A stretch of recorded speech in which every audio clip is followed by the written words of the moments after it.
கர்த்தர் உன்னை தினமும் தேடி வர என்ற தலைப்பில் நாம் அதிகமாக தியானித்து வருகிறோம். ஒவ்வொரு நாளும் பாருங்க, நம் ஆண்டவர் அவர் வார்த்தையை கொண்டு வந்து நம்மளை மிக சிறப்பாகவும் சந்தோஷமாகவும் மகிழ்ச்சியாகவும் பலத்தையும் ஆரோக்கியத்தையும் கொடுக்கிற வார்த்தைகளை கொடுக்கிறார்.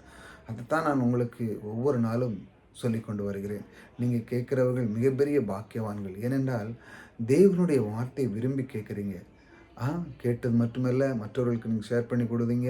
இதுவும் உங்களுடைய அந்த வார்த்தை உங்களுக்குள்ளே அதை விதையாக விதைக்க வைத்திருக்கிறீர்கள். அது நிச்சயமாக அது பலனை கொடுக்க கர்த்தர் உங்களோடு கூட இருக்கிறார். பாருங்கள், இந்த வார்த்தைகளை உள்ளத்துக்குள்ளே இதை வைத்துக் கொள்ளுங்கள். கர்த்தரை எப்பொழுதும் எனக்கு முன்பாக வைத்திருக்கிறேன். பாருங்கள், நம்முடைய வாழ்க்கையில் நீங்கள் எங்கே சென்றாலும் அவருடைய சமூகம் என் முன்பாக இருக்கிறது என்று நாம் சொல்கிறோம்.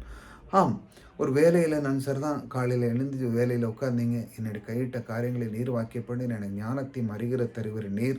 ஒரு தொழிலில் இருக்கீங்க, ஒரு தொழிலில் போகும்போது அந்த கடைக்குள்ளே எதில் ஒரு தொழிலில் இருக்கும்போது நீங்கள் உள்ளே போகும்போது, கர்த்தாவே இந்த வியாபாரத்தை நீர் ஆசீர்வதிக்கிறீர், இதுக்குள்ளே நீர் இருக்கிற உம்முடைய பலத்தினால் நான் இந்த வியாபாரத்தை செய்கிறேன், ஆகையால் இந்த தருகிற செல்வங்கள் நீர் தருகிறது என்று சொல்லும் பொழுது வியாபாரத்தில் நீங்கள் எந்த விதத்திலும் யாருமே உங்களுக்கு போட்டியாக வர முடியாது. அந்த அளவுக்கு நீங்கள் எல்லாத்துலேயும் சிறப்பாக நாவை சரியாக நீங்கள் பேச வேண்டும். வார்த்தையை அப்படி ஒரு மனிதன் சொல்ல ஆரம்பிக்கிறான் பாருங்க, கர்த்தர் எப்பொழுதும் எனக்கு முன்பாக வைத்திருக்கிறேன். அல்லேலூயா. இந்த அளவுக்கு ஒரு மனிதனுடைய உள்ளம் எப்பொழுதும் வரணும். பாருங்கள், உங்களுடைய வார்த்தையில் இது எப்பவும் இருக்கும். நீங்கள் ஒரு இடத்துக்கு குடும்பத்துக்கு போகிறீங்க, ஒரு வீட்டுக்குள்ளே போகிறீங்க, கர்த்தாவே எனக்கு முன்பாக நீர் இருக்கிறேன், நான் இங்கே பேசுகிற வார்த்தையை நீர் அழகாக சரி செய்ய எனக்கு முன்பாக இருக்குது, எனக்கு இந்த வீட்டுக்கு நான் ஒரு கால எடுத்த இந்த வீட்டின் சமாதானம் உண்டாவதாக. இப்படி ஒவ்வொரு நாளும் இந்த மாதிரி நீங்கள் கற்றுக்கொள்ளும் பொழுது தேவனுடைய அன்பு உங்களுக்குள்ளே வெளிப்பட ஆரம்பிக்கும். பாருங்கள், அவர் எனது வலது பரிசுத்தத்தில் இருக்கப்படினால் நான் அசைக்கப்படுவதில்லை, அவர் என் கூட இருக்கிறார். பாருங்கள், எப்பொழுதும் நம் கர்த்தர் நமக்குள்ளே இருந்து அசைக்க முடியாத அளவுக்கு. அதான் நான் சொல்லுகிறேன், எப்பொழுது நீங்கள் தேவனுடைய வார்த்தையை கேட்டு அதன்படி சரியாக செய்ய ஆரம்பிக்கும் பொழுது, அதன்படி செய்ய ஒவ்வொரு நாளும் கர்த்தருக்கு நீங்கள் ஒப்பு கொடுக்கும்போது என்ன நடக்குது என்றால், அவர் உங்களை யாரிடத்திலையுமே கூறி குறுகி நிற்காமல் அசைக்கப்படாத அளவுக்கு உங்களுடைய வாழ்க்கையிலே செல்வனான் சரிதான், பொருளாதாரத்திலே ஒரு குறைவில்லாமல் உங்களுக்கு ஆரோக்கியம், எல்லா விதமான உங்களுக்கு சம்பூர்ணமாக தருகிறவர் உங்களுக்கு கூட இருக்கிறார். நீங்கள் எதை பற்றியும் சோர்ந்து போகாதீங்க.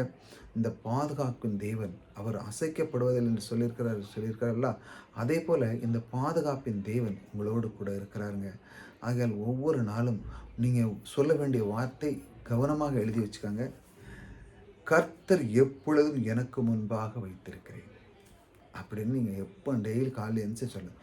இன்றைக்கி இந்த காலை வேளையில் நான் சொல்லுகிற அந்த வார்த்தை கவனமாக எழுதிங்க. உங்களுடைய வாழ்க்கையினுடைய மிக அற்புதமான ஒரு டேர்னிங் பாயிண்டாக வரும். நீங்கள் சொல்ல ஆரம்பிச்சிருங்க இப்படி டெய்லி, கர்த்தரை நான் எப்பொழுதும் எனக்கு முன்பாக வைத்திருக்கிறேன். எப்பொழுதும், எந்த வேலையும், எல்லா நேரத்திலையுமே எனக்கு முன்பாக அவர் இருக்கிறார் அப்படின்னு நீங்கள் ஒருவர் பாதுகாப்பின் தேவன் உங்களுக்கு முன்னே இருக்கும் பொழுது நீங்கள் பயப்படுவீங்களா? பண்ணீங்க. இப்போ பாருங்கள், நம்முடைய பிள்ளைகளை பாருங்கள், நம்ம பிள்ளையை கூப்பிட்டு போகிறோம், அப்பா கூட போகிறாருன்னா அந்த பிள்ளைகளுக்கு ஒரு பெரிய பாதுகாப்பு. பாருங்களேன், எங்கள் அப்பா இருக்காங்க அப்படிம்பாங்க. பாருங்கள், அந்த கூட போகணும் உடனே அந்த பிள்ளைகளுக்கு ஒரு மகிழ்ச்சி. விட்டுட்டு கொஞ்சம் தூரம் போய்ட்டு, அப்போ நீங்கள் எங்கே போனீங்க அப்படின்னு கேட்பாங்க. பார்த்தீங்களா, நான் அங்கே தான் இருந்தேன் அப்படின்னா அந்த பிள்ளை பக்கத்தில் இருந்தோடனே அதற்கு ஒரு ஆறுதல். அதே போல் நம் தேவன் நம்மை விட்டு விலகினால் எப்படி இருக்கும், நமக்கு ரொம்ப கஷ்டமாக இருக்கும்.